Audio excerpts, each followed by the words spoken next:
La ira, algunos le llaman también cólera. En general tiene un componente, diríamos, natural, biológico hasta cierto punto.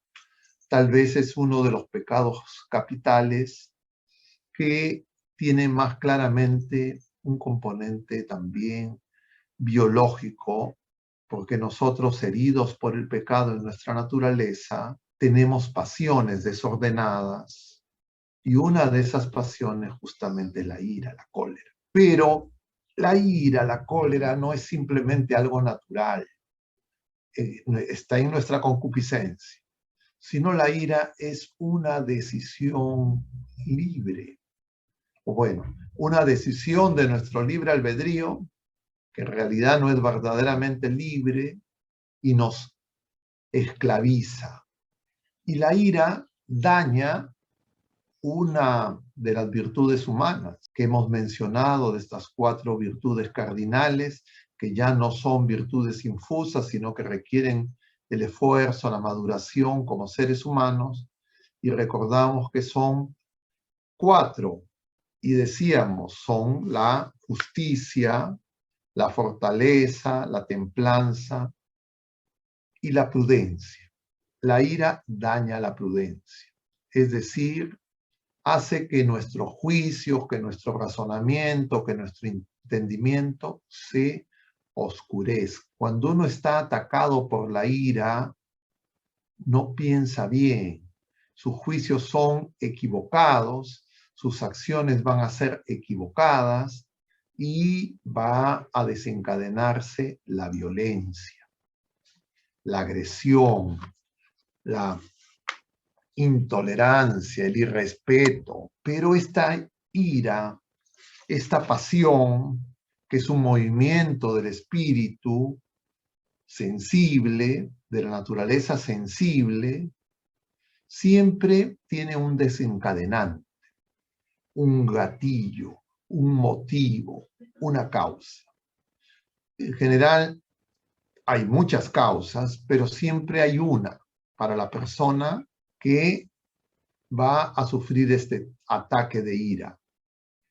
La más frecuente es el deseo de restablecer la justicia. Las personas engañadas por el mundo, por el príncipe de este mundo, buscan restablecer la justicia, porque el ser humano tiene un anhelo de justicia. Entonces, cuando una persona, con razón o sin razón, cree que se ha cometido una injusticia, que lo perjudica, la afecta, vulnera a uno mismo o a otras personas cercanas o a otras personas, generalmente se va a desencadenar la ira, se va a manifestar la ira. Y ese deseo de justicia que nosotros tenemos tiene pues múltiples dimensiones, porque la justicia, como sabemos y recordamos brevemente, es darle a cada quien lo que le corresponde, lo que le es debido. Y entonces, si es que yo soy una persona con mucho orgullo, con mucha soberbia, que espero y deseo tener muchos derechos, reconocimiento de los demás, atenciones, etcétera, y de repente alguien no me da eso que yo creo que se me debe, eso que yo creo que me pertenece, entonces va a sentir que se comete una injusticia y va a reaccionar con ira. Y eso es muy frecuente. Puede ocurrir con los padres que de repente no tienen obediencia de sus hijos y reaccionan con ira y cometen ya en ese oscurecimiento de la razón el error de querer corregir en ese momento, en ese ataque de ira. Y entonces tal vez la corrección sea excesiva, tal vez se arrepientan después y luego vendrán las lamentaciones.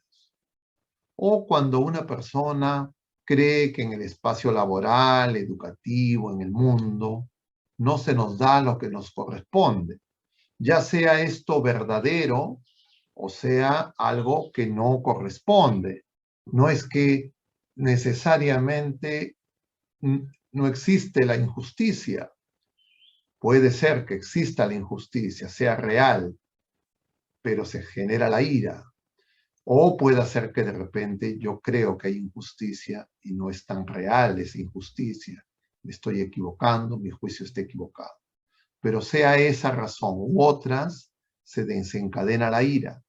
Y entonces la ira se va a manifestar con respuestas agresivas, violentas, ya sea de pensamiento, ya sea de palabras, ya sea de obras o incluso de omisiones, que van a buscar, entre comillas, restablecer, castigar o rechazar o expresar o manifestar la molestia, el desagrado contra esas reales o supuestas injusticias.